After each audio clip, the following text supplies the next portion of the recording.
Senator from Louisiana. Mr. President, I'd like to call up Senator, suspend. The Senate's not in order. Senate will be in order.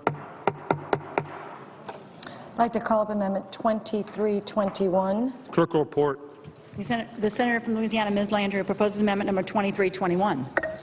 Mr. President, There will now be 2 minutes of debate equally divided. Mr. President, I don't believe there's any opposition to this amendment, but I'd like a minute to explain. Under current law, any rural development project is automatically excluded from even applying for a loan under the current law. That was not the intention of the Farm Bill, but it was put in the Farm Bill. Last one. I'd like to remove that language so that small rural communities of 20,000 or less can apply to build a hospital, fire station, etc. They don't have to be given the permit. They still need to get the wetlands permit from the Corps of Engineers, but this removes an automatic prohibition. The Agriculture Department supports it. I don't believe there's any opposition, and I thank the Chair and the Ranking Member. Senator from Michigan. Mr. President, we agree to a voice vote. Who yields time? I would yield back the balance of the time. All time having expired, the question is on the amendment. All those in favor say aye. All those opposed, no. The ayes appear to have it. The ayes do have it. The amendment is agreed to.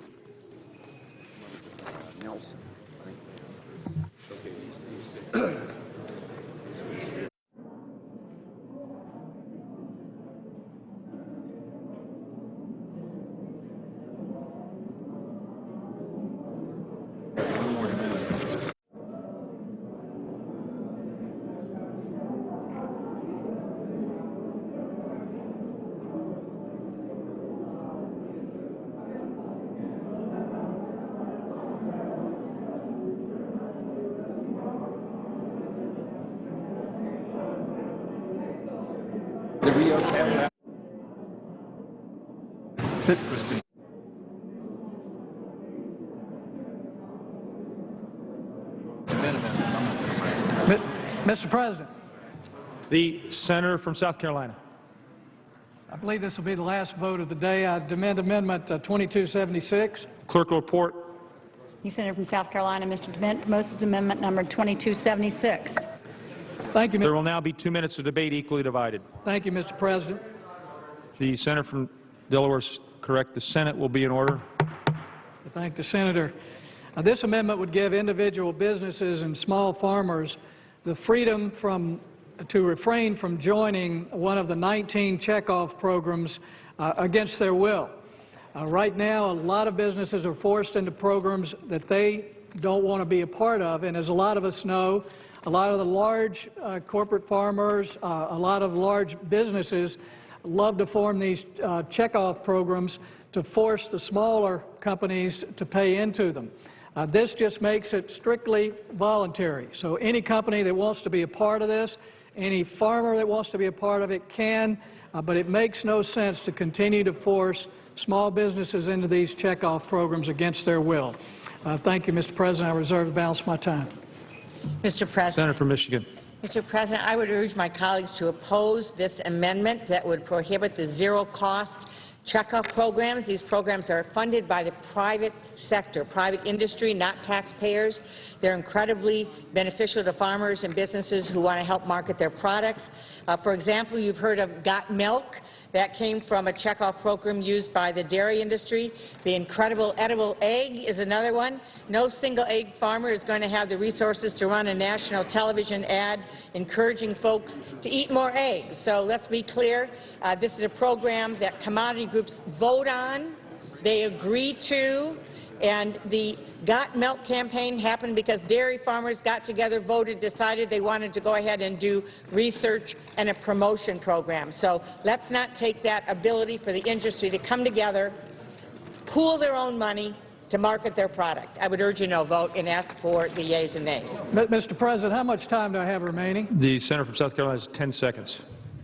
Just remind everyone, while it's not taxpayer money, we are forcing businesses to do things that they don't necessarily want to.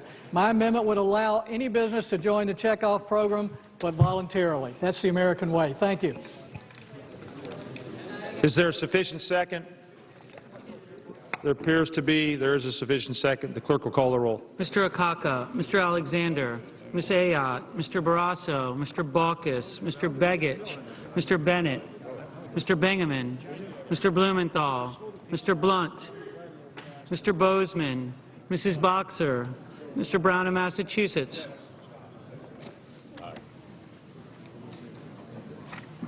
No.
Mr. Brown of Ohio, Mr. Burr, Ms. Cantwell,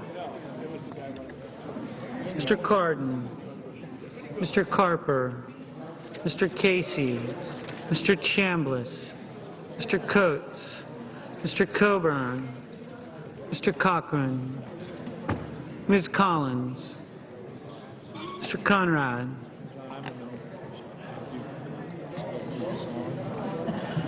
Mr. Coons, Mr. Corker, Mr. Cornyn, Mr. Crapo, Mr. DeMint, Mr. Durbin, Mr. Enzi, Mrs. Feinstein,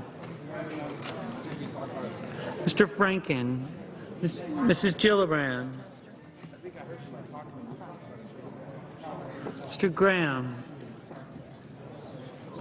Mr. Grassley, Mrs. Hagan, Mr. Harkin, Mr. Hatch, Mr. Heller, Mr. Hoven, Mrs. Hutchison, Mr. Inhofe, Mr. Inouye, Mr. Isaacson, Yeah, I don't have very many. I do.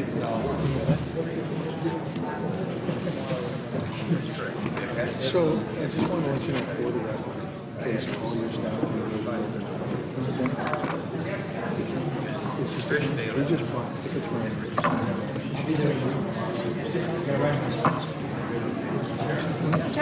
Excuse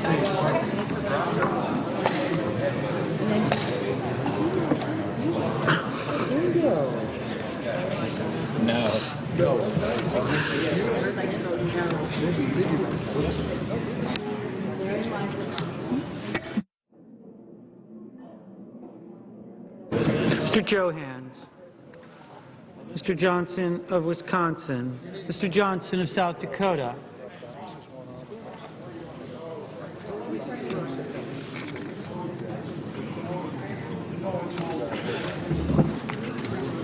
Mr. Kerry, Mr. Kirk, Ms. Klobuchar, Mr. Cole, Mr. Kyle, Ms. Landrieu, Mr. Lautenberg, Mr. Leahy, Mr. Lee, Mr. Levin, Mr. Lieberman, Mr. Lugar, Mr. Manchin, Mr. McCain, Mrs. McCaskill, Mr. McConnell, Mr. Menendez, Mr. Merkley, Ms. Mikulski, Mr. Moran, Ms. Murkowski, Mrs. Murray, Mr. Nelson of Nebraska,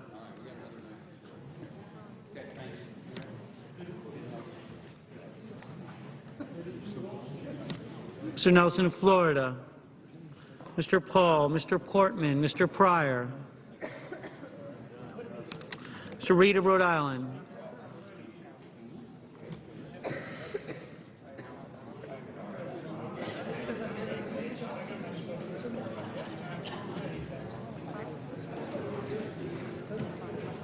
Mr. Reed of Nevada, Mr. Risch, Mr. Roberts, Mr. Rockefeller, Mr. Rubio, Mr. Sanders, Mr. Schumer, Mr. Sessions, Mrs. Shaheen, Mr. Shelby, Ms. Snow, Ms. Stabenow, Mr. Tester, Mr. Thune, Mr. Toomey, Mr. Udall, Colorado, Mr. Udall of New Mexico, Mr. Vitter, Mr. Warner, Mr. Webb, Mr. Whitehouse, Mr. Wicker, Mr. Wyden.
Senators voting in the affirmative: Ayotte, Brown of Massachusetts, Burr, Coates, Coburn, Cornyn, DeMint, Graham, Hatch, Heller, Johnson of Wisconsin, Kyle, Lee, McCain, McConnell, Murkowski, Paul, Rubio, Toomey.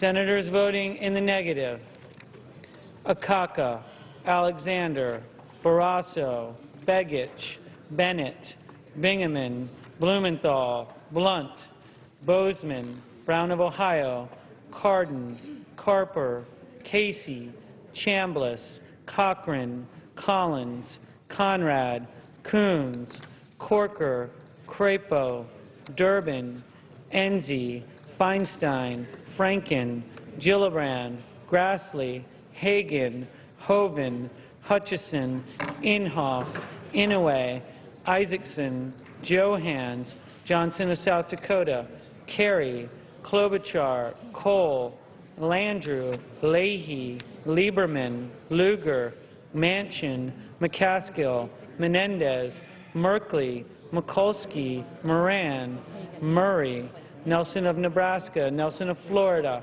Portman, Pryor, Reed of Rhode Island, Reed of Nevada, Risch, Roberts, Rockefeller, Sanders, Shaheen, Shelby, Snow, Stabenow, Tester, Thune, Udall of Colorado, Udall of New Mexico, Vitter, Warner, Webb, Whitehouse, Wicker, Wyden. Ms. Cantwell, no.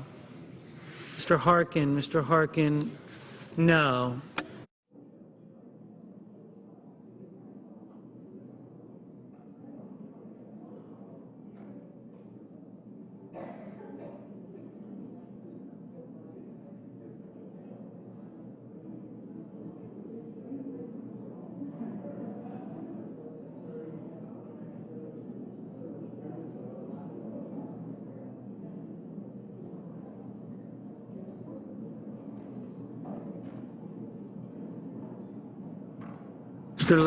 Mr. Levin, no.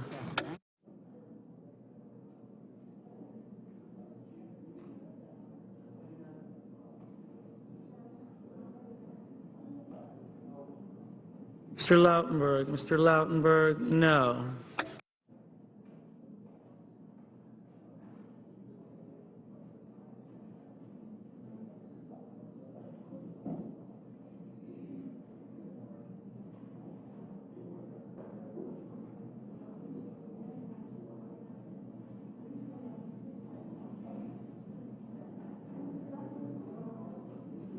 Mrs. Boxer, no. Mr. Baucus, no.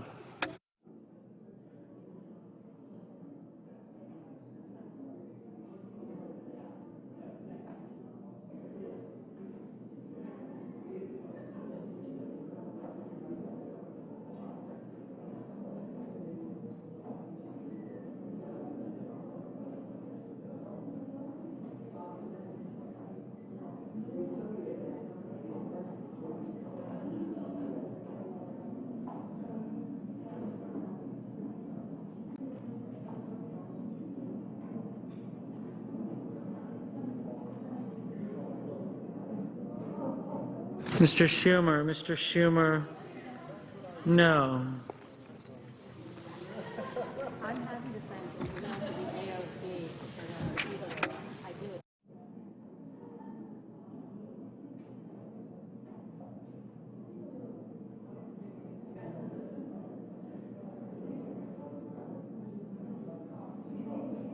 Mr. Sessions, aye.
Are there any senators wishing to vote or to change a vote?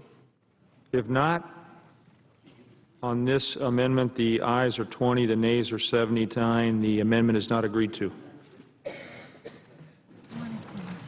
Mr. President. The senator from Michigan. Thank you, Mr. President. I ask unanimous consent that the Bennett-Crapo Amendment 2202, which has been cleared by both sides, be in order. Is there objection? Without objection. Thank you.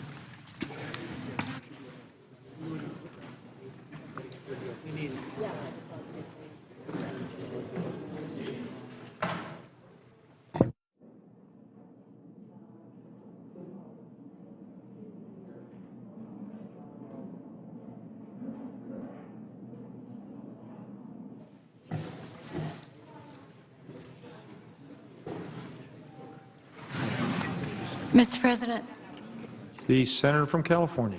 I'd ask that the quorum call be dispensed with if there is such a quorum. We're not in a quorum call. All right, then I ask unanimous consent that the time for debate this evening on the motion to proceed to S.J. Res. 37 be in order, even though the motion to proceed will not be made until Wednesday's session. Without objection.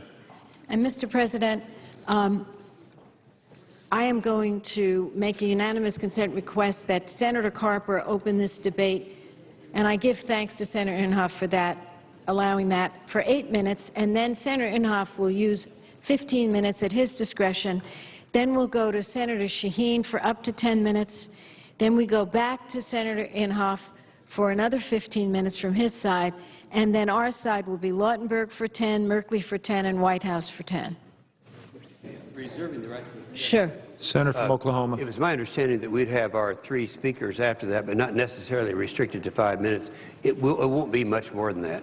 But since we have our speaker is going to be speaking in these 3 sessions, I'd like a little latitude, maybe 6 or 7 minutes on those 3.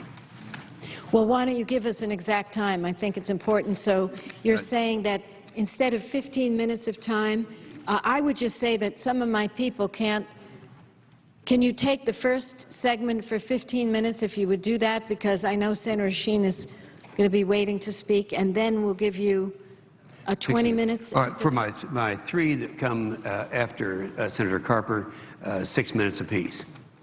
So 18 minutes. Yes. Okay, and then we'll then go to Shaheen for 10, and back to you, Senator, for 18 minutes? Yes, that'd be fine. All right. And then the others 10 minutes apiece after that. Thank you very, very much, and I'm going to now yield the floor. Senator Carper. Without objection. The senator from Delaware. My thanks to Senator Boxer and to Senator Inhofe. Over the years, I've been privileged to hold a bunch of different jobs: newspaper boy, pots and pans man in college, naval flight officer, governor of my state, just to name a few. But the most cherished and important job that I've ever held is that of the role of father. I'm blessed with 3 wonderful sons who make me proud and thankful every day. In celebrating Father's Day this past weekend, I was reminded that a major motivator in my own life has been my love for our boys and my desire to make the world a better place for them. Today, 2 days later, I'm reminded of just how important this clean air fight is for my children and for children across the country. Unbeknownst to a lot of us, our children actually listen to what we say. More importantly, they watch just about everything we do. They notice the choices we make and the company that we keep. They hear us talk about playing by the rules and treating others the way we would like to be treated. They watch carefully to see if we actually practice what we preach. If we play fair, and if we really do try to follow the golden rules as we go about our lives. They hear us talk about chores, homework, responsibility, but they watch and see if we actually pitch in and do our fair share.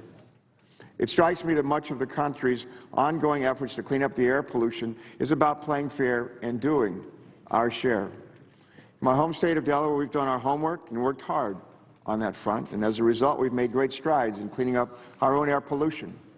Unfortunately, a number of the upwind states to the west of us have not made the same commitment to clean air.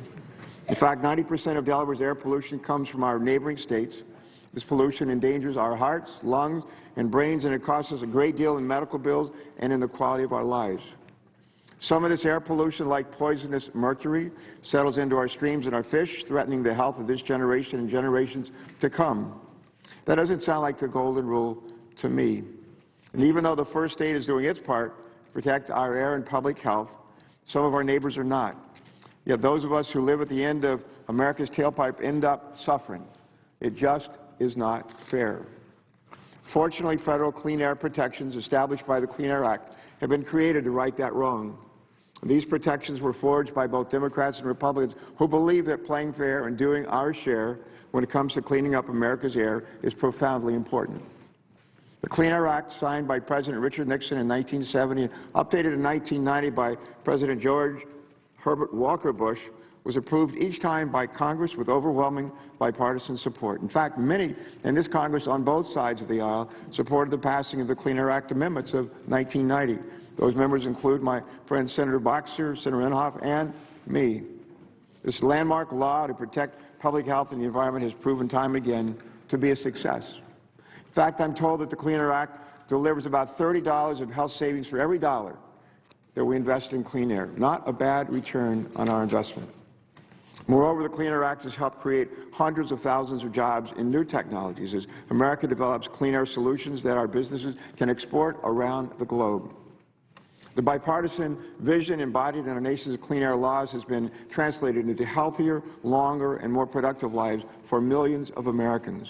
And while much of the Clean Air Act has been in place improving health for years, some key aspects of the law have never been implemented. They include requirements to reduce deadly mercury and other toxic air emissions from some of our oldest and dirtiest coal-fired plants. These toxic air pollutants are known to cause cancer, neurological damage, and other health care concerns. One example of particular concern is mercury. Up to 10% of childbearing women in this country have unsafe levels of mercury in their bodies. And today, all 50 states have mercury fish consumption advisories. In fact, there are more fish consumption advisories in the U.S. for mercury than for all other contaminants combined. Uncontrolled coal-fired utilities are our largest source of mercury in this country. And unfortunately, current control technology can dramatically reduce mercury emissions and mercury in our local environments. This is why Senator Alexander, several of our colleagues, and I have been trying for years to reduce emissions through legislation.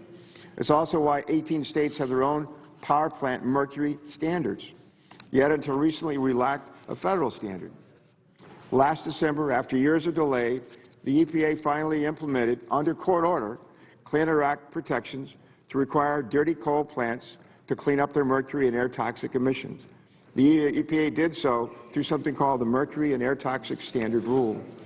By targeting our nation's largest sources of mercury emissions, this regulation requires dirty coal plants to reduce their mercury emissions by 90%. This will reduce the mercury that contaminates our streams and oceans, pollutes our fish, and harms our children's health. In implementing these long overdue regulations, the EPA has provided a reasonable and achievable schedule for our power plants to reduce these harmful emissions. EPA's new standard gives utilities until 2016 to comply, and EPA has also made it clear that it's willing to give companies 2 additional years to address reliability concerns if needed. Delaware power plants have already met these standards, and so do half the power plants throughout America. Most communities will see great benefits from these rules, and I'm told that nationally we'll see up to $90 billion in public health benefits. As someone who tried for years to work across the aisle to find a way to clean up our nation's power plants, I welcome the EPA's decision to act to finally address these harmful emissions. Regrettably, some of our colleagues don't share the appreciation that many of us feel for the EPA's efforts to protect public health and our environment. They want to prevent these efforts from moving forward, despite court orders requiring the EPA to do just that.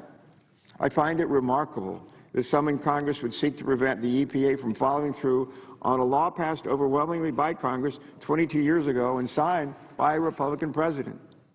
The EPA is doing what Congress told them to do over 2 decades ago. If we let them do their job, their effort will reduce harmful pollution, improve the health of generations for children to come. As much as I hate to say it, given my friendship with the author of this proposal, a vote for this Congressional Review Act would delay any real hope we have of cleaning up our largest source of mercury. A vote for the Congressional Review Act signals uncertainty and a lack of commitment, a commitment to make good on the law we passed overwhelmingly 22 years ago to protect public health in this country. We cannot afford to delay the mercury and air toxics rule. This is the time to modernize our energy fleet. This is the time to clean up our dirtiest, most inefficient plants. And this is the time to clean up our rivers, lakes, and streams so that all children can look forward to living healthier lives. So today I rise in strong opposition to this last-ditch effort to prevent the EPA from doing its job, a job we should have done, in reducing these deadly emissions, and I hope my colleagues will join us. My decision to oppose this effort isn't based solely on the fact that I'm a dad, like a lot of our colleagues here, but knowing that the implementation of this rule will positively impact the lives and health of our sons weighs heavily on my mind. It should weigh heavily on the minds of all of us. Our children really do hear us when we talk to them and to others. They're watching today if we really walk the walk. And whether we're Democrats, Independents, or Republicans, we're still mothers and fathers, aunts and uncles, grandfathers and grandmothers. So let us continue to lead the way by following the golden rule this day. And let us treat our neighbors as we would like to be treated, and let us work together across America to keep the Clean Air Act resilient and strong to make our air cleaner. Our children and their children are counting on us. Thank you, Mr. President. Senator from Oklahoma. Ask the Senator from Nebraska, Senator Johans, be recognized for 7 minutes. Senator from Nebraska.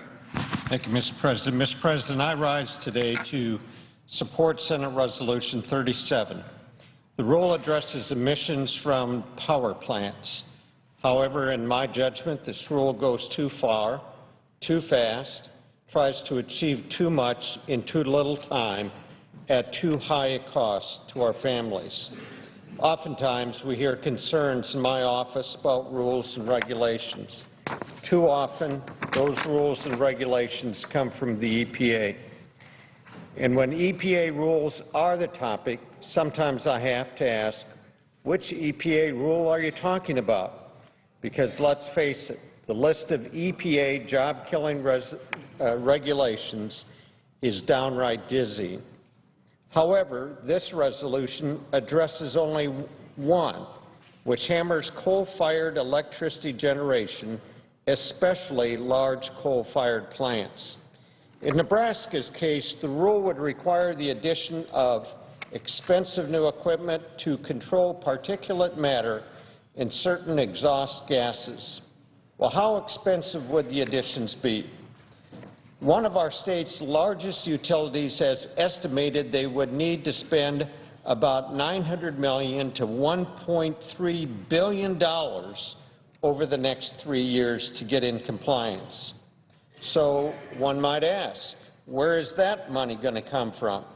Well, in our state, every single penny of these capital expenditures comes directly from users, essentially every Nebraskan. You see, in our state, the state of Nebraska, we are 100% public power. That means no stockholders, no shareholder equity, no profits to draw down. And how quickly would they need to come up with that money? The compliance period is just 3 years. And these are major projects. So 3 years is not an adequate timeline. Now, 3 years may sound plenty to some, but the actual process that needs to occur, all in a specific sequence, makes a 3-year timeline especially challenging. Preliminary engineering comes first, then financing, then open the projects for bidding, and then determining whether compliance with bidding has occurred before you can even start the project. For public power, these are rules and procedures. There are rules and procedures that control each one of these steps. In other words, there is no shortcut. And normally our utilities try to get these projects done in the periods known as shoulder months. In Nebraska, these months are from early spring and early fall, between early spring and early fall, before summer heat hits the Midwest and before the winds of winter knock at our door and take temperatures down. If the compliance schedule precludes the power plant from using these months, then the project costs go up because of the need to buy power from outside of the system. So what does that mean? It means that we are faced with compliance that is nearly impossible. And the compliance dates keep changing. The cross-state air pollution rule, another rule EPA has finalized just in the last several months, was put on hold by a federal court after many states affected by the rule challenged the EPA.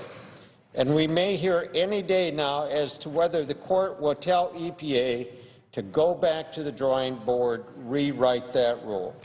But the main point is that the stream of rules coming out of EPA is huge, and compliance is nearly impossible. In Fremont, Nebraska, a Nebraska city manager described it this way: smaller utilities in rural areas will have difficulty in getting vendors and contractors to supply and install the equipment in this time frame. Being public utilities, we have to follow a public letting process and cannot just negotiate a design-build contract with a contractor as an investor-owned utility can. So what happens to Fremont's 26,000 residents? Well, they will face rate increases of between 20 and 25% to cover the compliance costs of the rule when combined with the requirements of the two other rules. Increasing electricity bills by 1/4 is huge. It's a huge impact on Fremont families. In the city of Grand Island, Nebraska, estimates that the utility MAC rule will cost $35 million and require 3 to 5 years of planning and financing and construction. For Hastings, the same sobering outlook: big expense, rushed time frame, and a worried community trying to figure out how they pay for it. For Hastings alone, the cost of compliance with this rule and the cross-state rule is estimated to be $95 million over 5 years. Now, Hastings has 25,000 residents. You don't need a degree in economics to note that this is an enormous burden for small businesses, small manufacturers, and households. They will carry the load. So the vote for this resolution is a vote to tell EPA that their approach isn't achievable. It can't work. It's a vote that means there's substantial opposition to the rule, and the country doesn't support EPA on this. It is also important to note what this vote is not. Number one, and most significantly, this is not a vote against clean air. Everybody in my state wants clean air. Everybody wants to comply. They just want some clear, achievable rules on a timeline that's reasonable. The agency needs to go back to the drawing board. Number two, the resolution does not strip EPA of its power. If the resolution passes, EPA would not be barred from trying another rule. The senator has used 7 minutes. Let me just close by saying I hope my colleagues will support us on this resolution. Thank you, Mr. Thank you, Senator. I now ask that the senator from Georgia be recognized for 5 minutes. The senator from Georgia. I thank my friend from Oklahoma, and I would ask the chair to let me know when I'd utilize 4 minutes, please. I will do so gladly. I rise to speak out against EPA's mercury and air toxic standards, known as Utility MAC, and in support of the resolution disapproving this rule introduced by my colleague from Oklahoma, Senator Inhofe. This set of standards, one of the most expensive of its kind ever issued by EPA, will cause a rise in electric bills for my constituents in Georgia and for Americans all across this country. As our economy continues to stagnate, we can hardly afford to increase the cost of electricity, which will be an economic burden for individuals and businesses and will hamper economic recovery. Higher electric bills are especially unwarranted when the regulations that will cause the electricity cost increase are expected to provide negligible benefits for the American public. The poor and individuals on fixed incomes, such as the elderly, can hardly afford higher electricity bills. These are precisely the groups disproportionately affected by Utility MAC. EPA estimates that compliance with this rule will cost $9.6 billion annually in 2015, which is more conservative than many industry figures. One electric company in my home state estimates that by 2014, Utility MAC could cost them up to $250 million annually to implement. This doesn't take into account the hundreds of millions of additional dollars that the company expects to spend on complying with existing environmental statutes and regulations. Even going by EPA's own conservative $9.6 billion cost estimate, studies have shown that the cost will lead to job loss both directly at utilities and indirectly through industries and manufacturers affected. I hear every day from businesses of every size in my home state who say that the regulatory overreach of this administration threatens the very well-being of their particular business. Utility MAC is yet another example of this overreach. Instead of promulgating a limited rule to regulate mercury and air toxics known as hazardous air pollutants, as the title Mercury and Air Toxic Standards implies, EPA has extended its reach by focusing a great deal of attention on particulate matter in these standards. Particulate matter emissions not characterized as hazardous air pollutants are already subject to other EPA regulations. So with Utility MAC, EPA is going beyond what Congress directed the agency to do.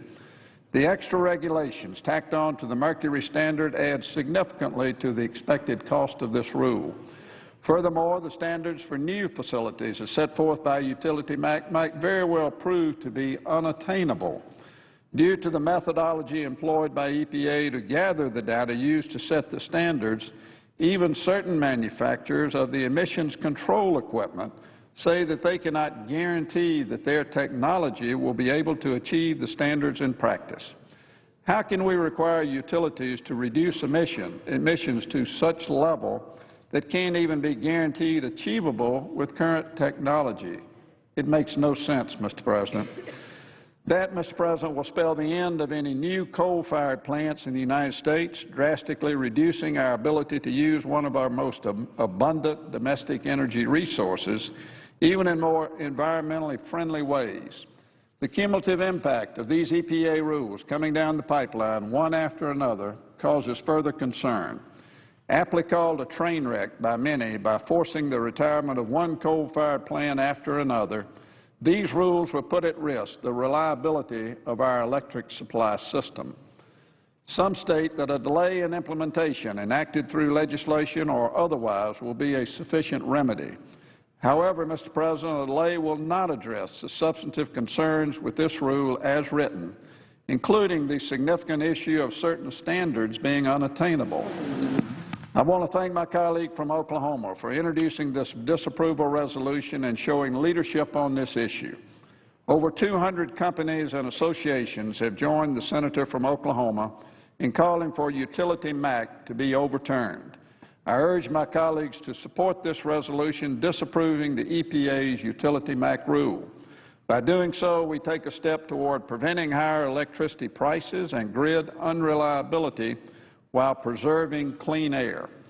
The point of supporting this Congressional Review Act resolution of disapproval is to force EPA to go back to the drawing board to craft a narrower rule that properly protects human health in a manner that is not outweighed by its costs, that is actually attainable, and one that will not threaten the reliability of our electrical grid. Mr. President, I yield the floor. Thank the senator from Georgia, and I ask now that the senator from Wyoming be recognized for 6 minutes. The senator from Wyoming. Mr. President, I rise today to express my support for legislation that will force a partial ceasefire in the Obama administration's war on coal. If we move forward with Senator Inhofe's resolution of disapproval, we'll end one of the most egregious rules promulgated by an administration that, in the words of President Obama, hopes to see the price of electricity necessarily skyrocket. Coal is our nation's most abundant energy resource. It provides approximately half of our nation with low-cost, reliable electricity. In my home state of Wyoming, more than 6,800 people are employed directly by the coal industry. They make an average salary of more than $77,000 each year, which is $35,000 more than the average wage in the state. When you count those employed directly and indirectly, nearly 30,000 people in Wyoming depend on the coal mining industry for jobs. Nationwide, the numbers are much larger. The coal industry employs 136,000 people directly with an average salary of $73,000 per year. For every coal mining job in the United States, we see 3.5 jobs created in another part of the economy. Simply put, the coal industry puts people to work.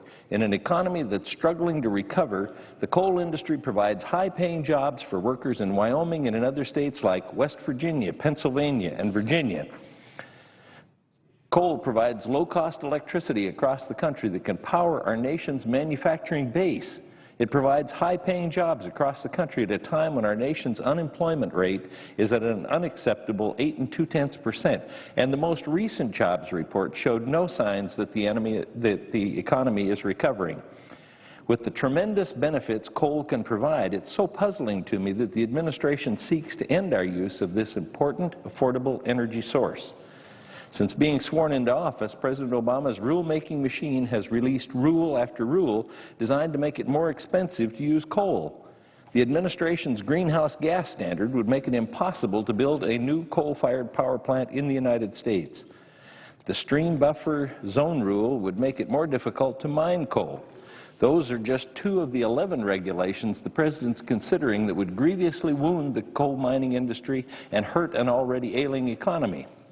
In total, the regulations would cost up to $130 billion to retrofit existing coal-fired plants and could, by some estimates, lead to shutting down as much as 20% of the existing coal-fired power plant fleet. Today, we have a chance to stop one of those regulations. In February, the EPA finalized a standard that requires a strict reduction in air emissions from electric generating utilities. It's known as the Utility MACT rule. And like many of the rules coming from the EPA, the costs of this regulation are great and the benefits are limited. EPA estimates the rule would create between $500,000 and $6 million in benefits related to mercury reductions at a cost of nearly $10 billion annually for implementation of the rule.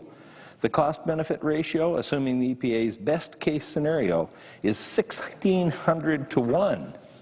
These costs will be passed on to consumers and will result in higher electricity prices. According to the Industrial Energy Consumers of America, a nonpartisan association of manufacturing companies with more than 650,000 employees, these increased costs will lessen competitiveness, threaten U.S. manufacturing jobs, and make our electric grid less reliable. It's everything not to like in a policy. All costs, no benefits. National Economic Research Associates has studied the Utility MACT rule and found that it will cause between 180,000 and 215,000 job losses by 2015. Further, it found the Utility MACT rule would increase electricity rates by 6.5% on the average to as much as 19% in some areas of the country. An average household could see their electricity bills go up by at least $400 per year, a cost which will disproportionately impact those with lower fixed incomes like many older Americans. This resolution is the best opportunity to begin fighting back against President Obama's war on coal. By passing Senate Joint Resolution 37, we can take a stand against this administration's goal of higher electricity costs. I plan to vote for Senator Inhofe's resolution and urge my colleagues to do the same. I yield the floor and reserve the balance of the time. Mr. President. The senator from Oklahoma. It's my understanding we have used this element of our time here and that the senator from New Hampshire is going to be recognized for 10 minutes, after which time we will be recognized for 18 minutes. That is also my understanding. The senator from New Hampshire is recognized. Thank you, Mr. President. I rise today in strong opposition to the efforts to nullify the Environmental Protection Agency's mercury and air toxic standards, what has been called MATS, in this debate. This far-reaching resolution would severely and permanently undermine the EPA's authority to protect our nation's air from harmful and dangerous pollutants. In New Hampshire, we've long enjoyed bipartisan cooperation when it comes to crafting policies that ensure clean air, a strong economy, and healthy citizens. We do have coal-fired power plants in New Hampshire, but they have scrubbers on them to clean up the air. When I was governor, we passed a 4-pollutant bill to address mercury, and it was passed with bipartisan support. No one appreciates our clean air more than a woman named Leah Haupt, who's from Henniker, New Hampshire. Leah has lived with cystic fibrosis for the past 40 years. In order to breathe, she must use a nebulizer 3 times a day, and she has to exercise daily to clear her lungs. When pollution poisons the air, she suffers from chest tightness and lung hemorrhaging that can lead to hospitalization. Pollution also worsens the long-term effects of cystic fibrosis, like lung scarring, and it causes her disease to progress more rapidly. To protect Leah and millions like her, Congress passed the Clean Air Act, and it has long been one of our most successful public health and environmental laws. And yet, despite the success of the Clean Air Act, we now face efforts to prohibit the Environmental Protection Agency from regulating toxic air pollutants. At issue are the new mercury and air toxic standards, which will require power plants to control the pollution that affects Leah and others who suffer from respiratory problems. For the first time, the standards set federal limits on the amount of mercury, arsenic, chromium, nickel, and acid gases that power plants can release into our air. These standards will eliminate emissions of these poisonous chemicals from the power plants by 90% by 2015. These new nationwide standards are based on widely available pollution control technologies that are already in place at power plants across the country. They represent a realistic, achievable goal, yet opponents of MATS argue the environmental regulations will hurt the economy. That's simply not true. These standards will benefit our health, our economy, and our environment. And by removing the largest source of many of these toxins, the new standards will prevent an estimated 17,000 premature deaths and 11,000 heart attacks each year. America's children will be spared 120,000 asthma incidents and 11,000 cases of acute bronchitis.